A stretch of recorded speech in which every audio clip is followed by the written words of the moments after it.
앞으로 앞뒤로 같이 인사합니다. 주 안에서 사랑합니다.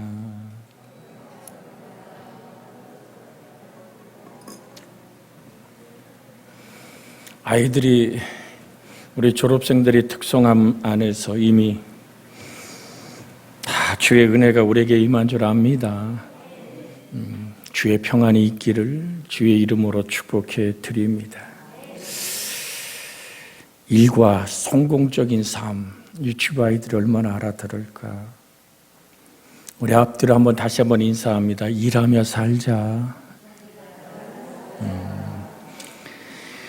왜 졸업합니까? 왜 학교 갑니까? 사람이 일생을 행복하게 살기 위해서 아닙니까? 그렇게 살기 위해서 세 가지 조건이 갖춰져야만 합니다. 첫째는 건강하게 살아야 합니다. 두 번째는 사랑하는 사람을 만나야만 합니다. 세 번째는 일하고 살아야 하는 것이 행복하게 사는 세 가지 조건이 아닌가. 건강하고 사랑할 수 있는 사람, 사랑받을 수 있는 사람을 만난다는 것. 또한 일을 하고 사는 것. 제가 이청환 수집사님 보고 뒤에 가만히 앉아 계세요 그랬더니 좀 깝깝했나 봐요. 그래서 살아있다는 것은 일하는 것이고 일이 끝나면 죽는 거죠. 졸업하는 일을 하기 위한 준비가 바로 또한 우리가 무엇을 향해 지금 졸업하고 아름답게 인생의 걸음을 디뎌야 됩니까? 우리가 일을 직업이라고 생각합니다. 그러나 일과 직업은 차이가 있습니다. 일은 직업을 포함하며 직업보다 더 넓은 의미를 가지고 있습니다. 일반적으로 직업은 삶의 필요를 채우고 욕망을 이루기 위한 준비의 수단일 뿐입니다. 경제적인 측면에서 생산의 수단일 수도 있죠. 일은 생계의 수단이요. 경제적인 유익으로 평가됩니다. 그러나 이보다 더 높은 욕구가 있는 것은 일은 자기 인격을 실현하는 기회요. 욕망의 세계를 창조하는 수단이고 세상을 변화시키는 흔적을 남기는 겁니다. 다만 먹고 살려고 일하는 것이 아니라 내가 이 땅을 태어나서 살아가는 삶 속에 나의 인격을 실현하고 세상을 변화시키는 흔적을 남길 수 있는, 그래서 일은 사람의 자취를 남기고 사람은 일 속에서 자신이 거할 고향을 만들어 간다고 말할 수 있습니다.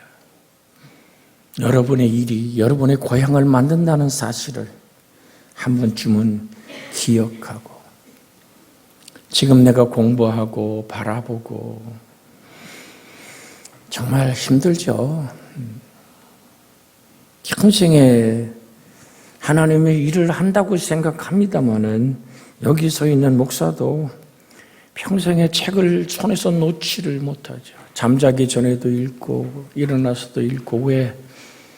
하나님의 거룩한 뜻이 여러분에게 전달되기 원하는. 그래서 토니 캄플러라는 사람이 쓴 일터의 사랑에 대한 책에 보면 성공적인 삶을 살기 원하면 세 가지 질문에 대한 진실한 대답이 있어야 된다라고 말합니다.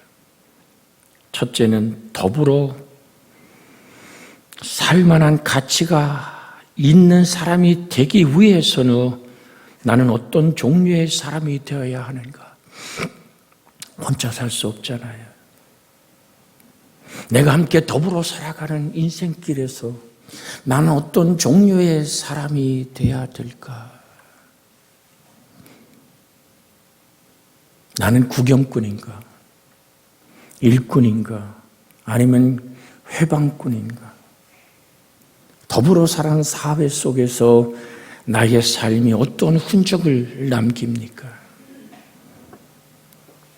두 번째는 나의 삶의 의미가 있기 위해서 난 어떤 종류의 일을 해야 하는가? 선택이죠. 아직 우리 유치부 아이들이 인생을 어떻게 살 것을 선택하진 않습니다만 그래도 너 뭐가 될래? 그러면 자신 있게 초등학교 1, 2학년까지는 꿈을 얘기해요. 그런데 중고등학교만 해도 너 뭐가 되고 싶으니? 그러면 한마디 합니다. 몰라요. 인생의 방향. 내가 어떻게 살아갈 것인가. 이것은 또한 졸업하고 연결되어지는 또 하나의 이야기가 되겠죠. 세 번째는 내가 종국에 다다랐을 때 무엇을 유산으로 남기고 싶은가. 내가 이 땅을 이별할 때 나는 무엇을 남길 것인가.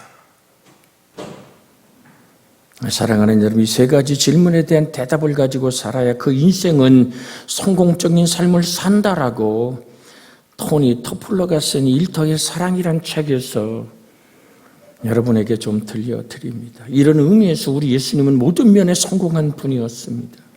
우리가 믿는 예수님은 우리의 성공의 표본입니다. 가치 있는 삶의 표본이고 삶의 보람의 의미의 표본입니다.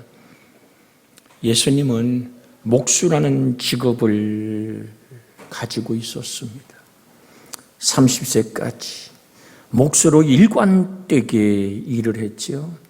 그의 일은 아버지 요셉에게 배운 것이었고 아버지가 일찍 세상을 떠난 후에 그는 어머니 마리아와 동생들의 생계를 유지하기 위해서 열심히 목수의 일을 했습니다. 그래서 오늘 성경 본문은 뭐라고 얘기합니까? 마리아의 아들 목수가 아니냐. 요셉의 아들이라는 얘기를 하지 않아요. 홀로 살던 오늘 마리아의 아들 목수가 아니냐라고 예수님을 그의 정체성을 지금 말하고 있습니다. 예수님을 목수의 아들이라고 표현하고 있습니다. 헬라어의 그 목수란 말이 테크톤이란 말인데 돌, 금속, 나무 등을 짜서 맞추는 건축가를 의미합니다. 우린 예수님이 목수 일을 어떻게 했는지는 알 수 없지만 두 가지 분명한 것은 하나는 아버지에게 목수 일을 배웠다는 것이요, 또 하나는 가족들을 돌보기 위해서 목수의 일을 했다는 것입니다.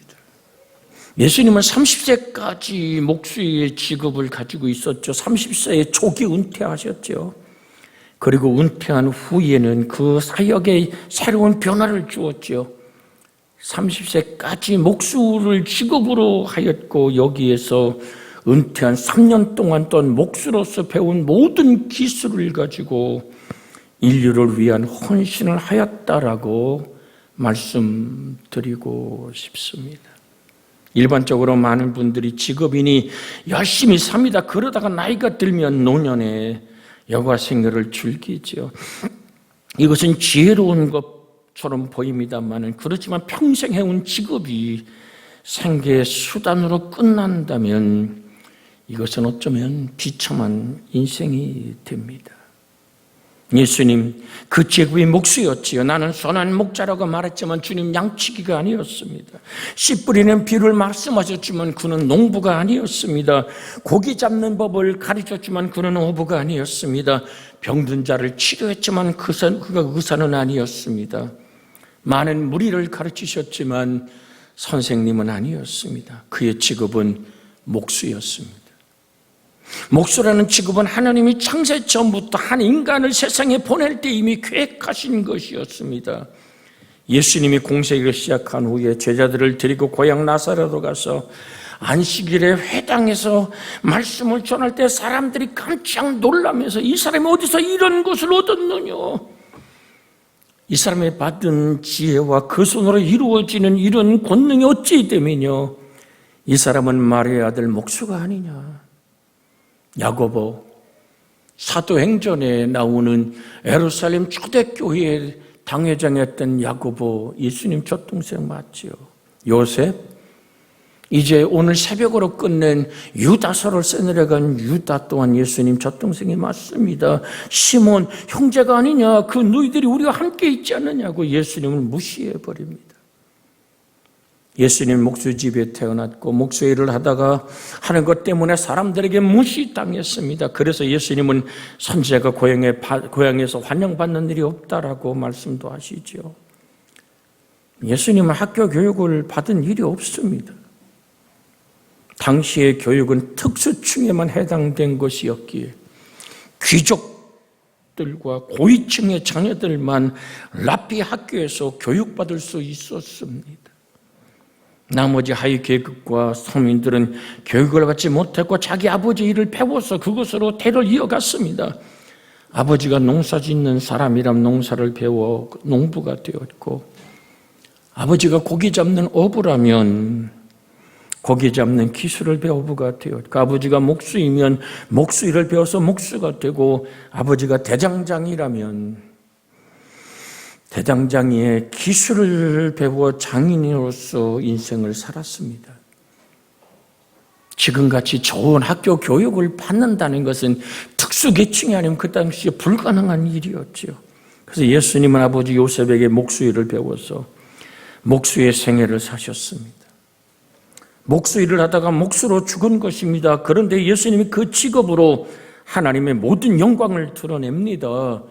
30년 동안 집을 짓고 가구를 만들고 물건을 고치고 만들었지만 목수일은 그것으로 끝나지 않고 공생의 기간에 연장되어 더 높은 차원의 목수일을 계속해 나갑니다. 이제는 사람의 집을 짓는 것이 아니라 천국의 집을 짓기 시작했던 것이, 이제는 물고기를 또한 잡는 것이 아니라 사람을 낚는 어부로서의 삶으로 영혼 구원을 이루어 갑니다. 물건을 고치는 것이 아니라 사람을 고치기 시작합니다. 고장나고 부서진 인간의 폐품을 모아서 수리하여 재생시키는 일을 시작합니다. 현장에 간음에 붙들려온 여인이 모든 사람이 손에 돌을 들고 그를 때려 죽이려고 대들 때 주님은 땅에 뭔가를 쓰시면서 죄 없는 자가 돌로 치라고 말하고, 자기들이 가슴 속에 부딪히는 그 생각들 때문에 저 돌을 놓고 길을 떠나는 사람들의 영혼을 고칠 뿐 아니라 현장의 간음에 붙들린 여인을 정죄하지 않고 용서해 놓아주는 것은 주님은 세상 죄를 지은 어린 양으로 무너진 인생의 집을 다시 지으시는 일로의 목수의 삶을 살아가신 겁니다. 마치 산에서 쓸모있는 나무를 골라 물건을 만들듯 가능성 있는 사람들을 모아서 제자를 삼아 2000년 교회사를 움직이는 역사의 위대한 인물로 만들었고, 하나님은 지금도 목수이신 예수는 우리를 불러서 하나님의 영광스러운 나라로 온 세계를 변화시키는, 나의 삶을 통해 하나님의 나라가 전달되어지는 행복한 예배자로 우리 주의 성령을 보내시며 말씀합니다. 내 것을 가지고 너희에게 증거하리라. 선한 목자이시며 확실한 하늘의 목수이신 예수님은 지금도 우리를 고치고 다듬고 만들어 가시는 좋으신 하나님이신 줄 믿습니다. 그러게 우리가 갖고 있는 직업은 먹고 살기 위한 수단만이 아닙니다. 이 이야기를 알아들을 수 있는 우리 학생들 또는 우리 젊은이들, 우리 교우들이 되어지기를 원하는 것은, 하나님은 나를 세상에 보낼 때 너는 이런 일을 해라, 너는 이런 일로 하나님께 영광을 돌리라 하고 계획을 가지고 이 세상에 태어나게 하셨고 또 직업을 갖게 하셨습니다. 하나님의 예정 속에 내 기질도 재능도 하나님이 나에게 주신 것입니다. 태어나 죽기까지 모든 삶의 과정이 하나님의 간섭하신 것이기에 나는 하나님의 계획 속에 사는다는 사실을 잊지 않기를 주의 이름으로 부탁을 드립니다. 우리 한번 앞뒤로 인사할까요? 하나님은 당신을 계획하고 계십니다. 깜빡 이렇게 졸다가 뭐요? 라고 얘기할 때 이렇게 여러분 기억하십시오. 당신은 하나님의 계획 속에 있습니다. 평생을 살아가며 살았던 삶, 그것이 공무원이든 그것이 일터에 일하는 사람이든 내가 장사하는 사람이든 기술을 가지고 사는 사람이든, 하나님은 그렇게 나를 선택하셨고 그렇게 하나님의 계획 속에 두셨습니다. 그런데 그것이 먹고 사는 것으로 끝나는 것이 아니라 나의 삶을 통하여 예수 그리스도가 전달되어지는 축복의 통로가 되어지기를 주 예수의 이름으로 축복해 드립니다. 한 깊은 오늘 믿음의 사람들이 모여지는 공동체의 한 깊은 수도원에서 배운 게 없어. 어려서부터 아버지가 어머니가 했던 식당 일을 하던 한 사람은 자기 이름도 쓸 줄 모릅니다. 그는 평생에 밥을 만들고 반찬을 만들고 그릇을 닦습니다. 나중에 모든 사람을 그를 성자라고 부릅니다. 그의 순종의 아름다움. 그는 밥을 짓는 늙은이가 아니라 예수를 표현하는 딱 한 가지 고백이 뭡니까? 나는 오늘도 주님의 식탁을 준비한다. 내가 만든 밥, 내가 끓인 국, 내가 다듬고 만드는 이 모든 채소들이 내 주님께 바쳐지는, 그래서 모두가 행복하게 먹고 그들 속에 하나님의 기쁨이 있다면 단 한 번도 아니요, 힘들어요 소리 없이 그렇게 살아냈던 밥 짓는 늙은이, 그를 많은 사람은 성자라고 부릅니다. 예수님이 이 세상에 오시기 전 만물의 건축자이자 전능하신 목수였습니다. 그래서 요한복음 1장 3절에 만물이 그로 말미암아 지은 바 되었으니 지은 것이 그것 없이는 하나도 된 것이 없다고 말합니다. 예수님이 이 세상을 설계하셔서 창조한 목수요, 에덴 동산을 창설한 목수요, 천국을 건설한 목수입니다. 예수님 고장나는 우리를 하나하나 부르셔서 깎고 다듬고 맞추어서 새롭게 만들어주시는 조각가이십니다. 그리스도 예수 안에 있는 자는 새로운 피조물이니 보라 이전 것은 지나갔다고 말합니다. 그래서 우리의 일생이 힘들고 지칠 때 나는 우리 아이들에게 부탁합니다. 너의 인생이 벽에 부딪힐 때 주님께 무릎을 꿇어라. 어설픈 기도일지 모르지만 예수님 부르는 순간 숨결이 코로 들어가듯이 우리 예수님의 영이 너를 붙들고 이끌어 주실 것이다. 졸업, 그것은 끝나는 것이 아니라 새로운 출발입니다. 우리 노년이는 겨우들 직업을 은퇴했습니까? 그것은 새로운 출발입니다. 내가 맡긴 달란트를 통하여 내가 무엇을 하나님을 위해서 인격의 자취를 남기고 영광을 돌릴 것입니까? 죽음의 날을 손꼽아 기다리는 것이 아니라 사명을 눈뜰 수 있기를 주의 이름으로 축복해 드립니다. 이쪽에 눈이 수없이 오니까 우리 어머니 전사님 새벽에도 낮에도 오늘도 어떡하냐고 전화해요. 그러면서 물어요. 강수문 집사님은 잘 계시냐고. 제가 얘기했어요. 아니 내가 벌써 2년 전에 돌아가셨다고 얘기하지 않았냐고. 깜빡했다고. 그러면서 얘기해. 참 좋겠다. 편히 쉬어서. 그래서 제가 얘기하죠. 어머니의 생명이 숨쉬는 것은 저 천국에 나 언제 데려가냐고 죽을 날을 손꼽아 기다리며 기도하는 것이 아니라 맡겨진 소명, 자녀를 향한 축복의 손을 들으십시오. 그렇게 애써서 세웠던 교회들이 주 앞에 바로 서도록 영혼들을 위해 우십시오. 특별히 어머니의 영혼의 죄를 보고 우십시오. 오늘 사랑하는 여러분, 예수님은 목수일에 은퇴하실 때 생계를 위한 목수일을 은퇴하셨지만 인류의 선한 사고를 위한 목수일을 계속하셨습니다. 예수님은 30세 은퇴했을까요? 왜 은퇴했을까요? 그동안 아버지 요셉이 일찍 세상 떠난 터라 어머니와 어린 동생을 돌아보기 위한 목수일을 했지만 이제는 동생들이 장성하여 예수님이 돌보지 하나도 될 나이가 되었을 때 그들이 모여질 때 얘기합니다. 너희들이 이제는 어머니를 모시고 살아라. 이제 나는 내 나이 30년의 직업을 마감하고 남은 생에는 하나님의 일을 해야겠다라고. 여러분, 예수님이 십자가에서 처형당한 그 십자가는 누가 만든 겁니까? 목수가 만든 거죠. 예수님은 목수가 만든 형틀에 매달려 인류 구원을 완성시켰습니다.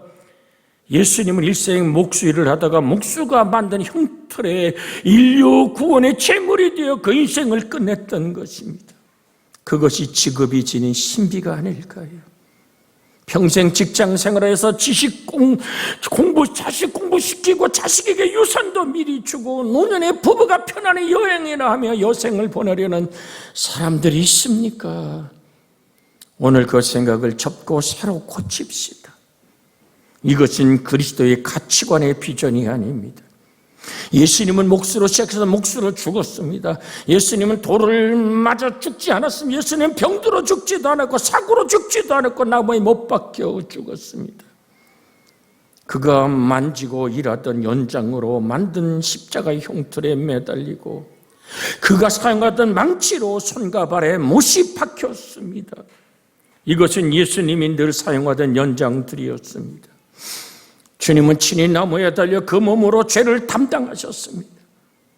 예수님은 살아있을 때는 몫으로 무시를 당하고 죽을 때는 우리를 위한 나무에 달려 저주를 받아 무시당하는 목수가 만든 나무에 달려서 우리 모두의 저주를 담당하셨고 그 예수님은 일생의 알파와 오메가의 목수였습니다. 목수의 아들로 태어나 목수의 집에 목수의 기술을 배고 마지막 그가 하나님의 목수로서 일을 다 마치고 세상 뜰 때 다 이루었다. 예수님은 십자가에서 죄인을 구원하시고 이제는 천국에 건축하는 건축가로 새로 변모하십니다. 예수님은 당신이 자신이 건축할 집을 알고 계셨기에 그래서 유대인들에게 말합니다. 너희가 이 성전을 홀라 내가 사흘 동안에 일으키리라. 유대인들이 이 성전은 46년 동안 지었거늘 내가 3일 동안에 일으키겠느냐. 예수님을 비난하지만 예수님은 성전된 자기 육체가 십자가에 못 박혀 죽은 지 3일 만에 다시 살아날 것을 그들에게 말씀하신 것입니다. 예수님은 목수로 일하시고 자기 몸을 희생하여 거룩한 교회를 세워갔던 것입니다. 그래서 다윗은 시편 118편 22절에 건축자의 버린 돌이 집의 모퉁이 돌이 되었다고 말합니다. 하나님의 집, 교회를 든든하게 붙잡는 기초가 되고 그렇게 하나님의 나라를 건설하시던 주님은 이렇게 말씀해 너희는 마음에 근심하지 말라. 하나님 믿으니 또 나를 믿으라. 내 아버지 집에 거할 곳이 많도다. 그렇지 않으면 너에게 일렀으리라. 내가 너희를 위하여 처소를 예배하러 가노니 가서 너희를 위하여 처소를 예배하면 내가 다시 와서 너희를 내게로 영접하여 나 있는 곳에 너희도 있게 하리라. 천국의 몫으로 가셔서 우리 집을 지으시는 주님, 그 주님은 일생을 일관되게 그 직업으로 이어가셨던 좋으신 하나님, 우리는 우리 자신의 직업에 대해서 소명의식이 있어야 합니다. 우리 아이들이 지금 공부하는 이유가 좋은 대학, 내가 꿈꾸는 아름다운 직업들, 그러나 하나님은 우리를 섭리하고 계획하고 계신다는 사실을. 그래서 우리 장년부에게 드립니다. 어쩌다가 내가 이렇게 살고가 아니라 하나님의 간섭과 위로와 은총 안에 지금의 내가 있고 나의 삶을 통해서 어떻게 하나님의 거룩함을 드러내며 죽어가는 영혼을 구원해낼까. 이 소명이 여러분과 제 속에 있어지기를 주의 이름으로 축복해 드립니다. 내가 지금 가진 직업이 뭡니까? 천국까지 내 직업을 올려드릴 상상을 하십시오. 하나님의 절대적인 섭리와 소명 속에서 내 일이 이루어지고 있다는 사실을 믿으십시오. 초대교회에서 많은 성도들이 순교자의 영광을 얻었습니다. 베드로도 로마에 들어가 순교했고 수많은 성도들이 순교했습니다. 기독교를 박해했던 당시 황제들은 기독교인을 비난했습니다. 너희들이 저 나사렛 목수의 아들로 태어난 예수를 믿는다고 무슨 소용이 있느냐고. 로마의 막강한 힘과 권력을 너희들이 무시하고 촌사람 예수를 믿다니 너희는 끝까지 예수를 믿으면 죽는 것을 알지 못하느냐고 비난함에도 불구하고 초대교회 성도들은 나는 주 없이 살 수 없다고, 영혼 안에 건축된 하나님의 성전 안에 계신 예수와 함께 동행하며 내 안에 사는 이가 그리스도라고 그렇게 큰 소리 쳤던 로마는 지금 어디 있습니까? 핵폭탄을 만들고 전 세계에 그렇게 위험스럽던 소비에트는 어디에 있습니까? 사랑하는 여러분, 우크라이나를 쳐들어가서 지금 전쟁을 일으키는 저 푸틴은 언제까지 그 칼을 휘두를 수 있을까요? 하나님은 보고 계십니다. 우리는 오직 믿음의 주의 온전히 가신 예수를 바라보고 황제를 향하여 성도들은 말합니다. 그대가 믿는 나사렛 예수가 목수였지 지금 예수는 지금 뭘 하고 있느냐고 말할 때 그들은 말합니다. 폐하, 우리 주 예수님은 목수이십니다. 땅에서도 목수의 아들이었고 목수로 사시다가 결국은 하늘나라 목수로 가 계십니다. 지금 내가 황제 폐에 의해 죽임을 당할지라도 전 두렵지 않습니다. 주님은 지금 내가 들어갈 집을 지어놓고 기다리고 있기 때문입니다. 그리고 내 머리에 씌워줄 관을 짜고 있습니다. 폐하, 예수님은 끝까지 하나님을 반역하는 자에게 줄 심판의 관도 짜고 있습니다라고. 이 사실을 아시오라며 하나님을 찬양하며 육체가 영혼과 벗어지는 순간에 영광의 찬양으로 하나님께 다가갔던 아름다운 성도들의 모습들. 여러분, 전능하신 목수에서는 어느 정도 다듬어지셨습니까? 아직도 대패질이 안 됐습니까? 아직도 끌질이 안 끝났습니까? 톱질이 안 돼 있습니까? 못된 가지를 자르십시오. 못된 인간성을 다듬으십시오. 전능하신 주님을 의지하여 주여, 전능하신 손으로 나를 고쳐 주옵소서. 이 베품 같은 인간을 새롭게 만들어 주옵소서. 그리고 우린 주님께 부르짖어 기도하는 여러분과 제가 되어지기를 주 예수의 이름으로 축복해 드립니다. 합심하여 기도합니다. 주여, 자비하신 아버지,